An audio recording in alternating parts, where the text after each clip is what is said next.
Dans l'épisode précédent, la Belle Échappée a montré son esprit d'équipe. David, échappé toute la journée, donne dans le final son vélo à Pierre. Merci mec. Ouais, ça fait plaisir. Ah ouais, là, C'est un peu normal. Cyril, lui, a tout tenté. Et plein de belles choses lui sont passées par la tête. Pierre, son compagnon de chambre, a engrangé quelques points pour le Grand Prix de la montagne. Une bonne journée pour la Belle Échappée.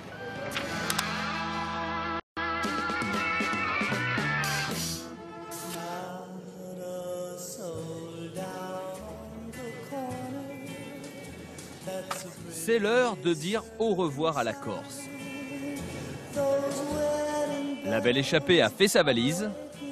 Direction le continent, Nice, et le contre-la-montre par équipe. J'ai peur. les gars. Non, ça va pas.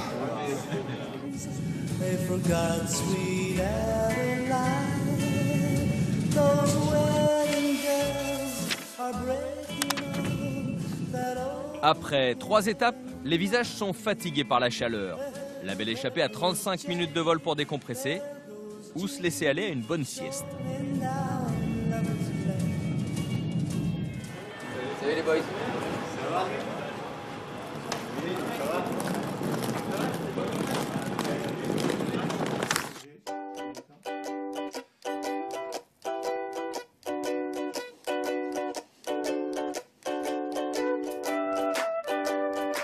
La chaleur a marqué les organismes et la nervosité du peloton a déjà entamé les corps. Encore des étapes comme aujourd'hui, on était dans le paquet. Les trapèzes, tout ça, là, comment t'es crispé. Bah oui, c'est pour ça qu'il faut beaucoup travailler les trapèzes. Ouais.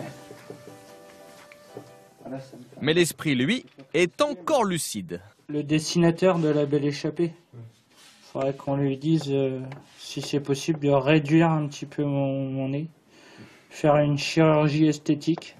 Bah là, c'est un truc de fou. Après, j'ai un nez...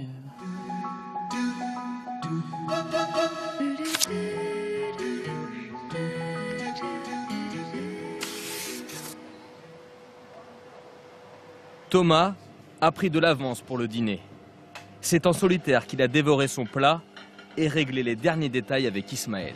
Par contre, demain matin, on part pas rouler, rien du tout, quoi. Non, non. On reste tranquille, on ira 1 heure de vélo, tranquille, home trainer, ça suffit largement avec les journées que vous avez fait. Par là-dessus. Voilà.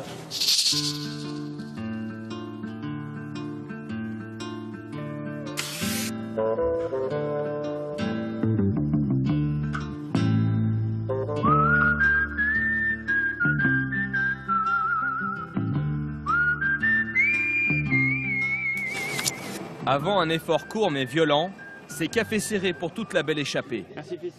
Et pour ce qui est de la tenue, certains sont plus à l'étroit que d'autres. Ah, je peux plus bouger. La tirade est mobile.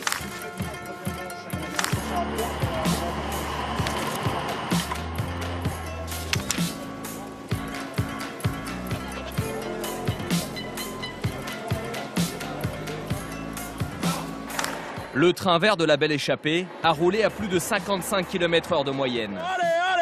Allez! Vous êtes 7 les gars, faut finir à 5, c'est bien ça, on s'arrache. On se met minable les gars, allez! Francis Hulur, lui. L'exercice n'est pas la spécialité de la Belle Échappée. 19e de l'étape, du temps de perdu, mais c'est pas si mal. Ouais, ça a été, 2-3 petites erreurs, mais ça a été, quoi. Hiro, il avait vraiment peur. Il virait trop loin. Ça sert à rien. Non, mais ça sert à rien. Je pense qu'Hiro, il avait peur, il voulait pas prendre de risque tomber. Du coup, il essaie toujours d'y mettre et après, c'est là qu'on a perdu des petites secondes. Mais bon, Pierrot, il va pas péter son tour. Non, vous avez bien roulé, franchement, vous avez bien roulé.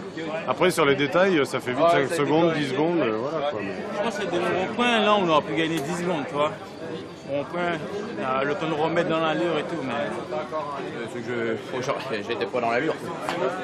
Normalement, avec chrono par équipe, j'arrive à bien mettre des bons relais, à accélérer un peu, mais là, je peux pas. Plus que 2864 km 500, la Belle Échappée repart demain.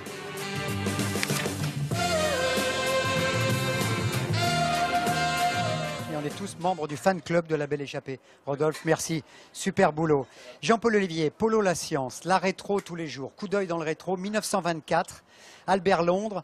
C'est pas vraiment lui qui a inventé la formule les forçats de la route, pour être vraiment très exact. Mais c'est quand même lui un jour qui a titré les forçats de la route à propos des frères Pélissier. Explication, Polo la science.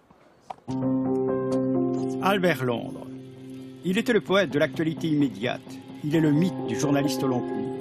La mort le rattrape dans un paquebot en feu. Il a tout vu, tout fait, y compris le reportage sur le Tour de France cycliste 1924.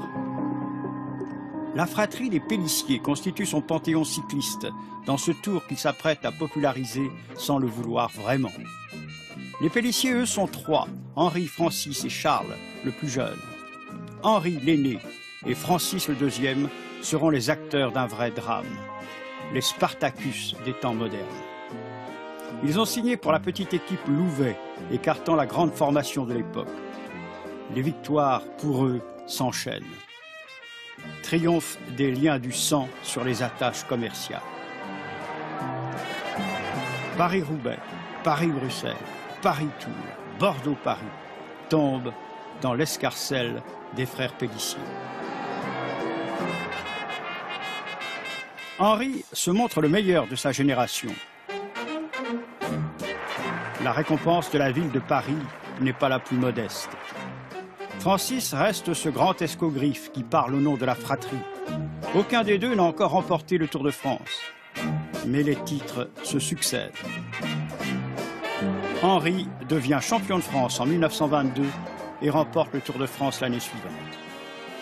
Il affiche un tel panache que le père du Tour, Henri Desgranges, s'enflamme dans les colonnes de son journal L'Auto, écrivant même sa victoire a le bel ordonnancement, le classicisme des œuvres de Racine. Que diable!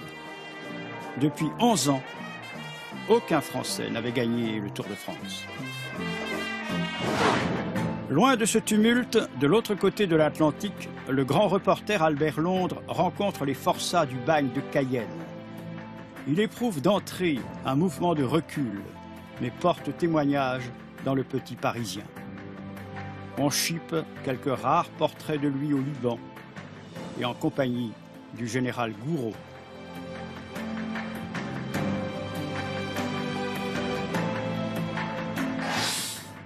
Il revient de temps en temps à Vichy, dans sa maison natale de la rue Besse.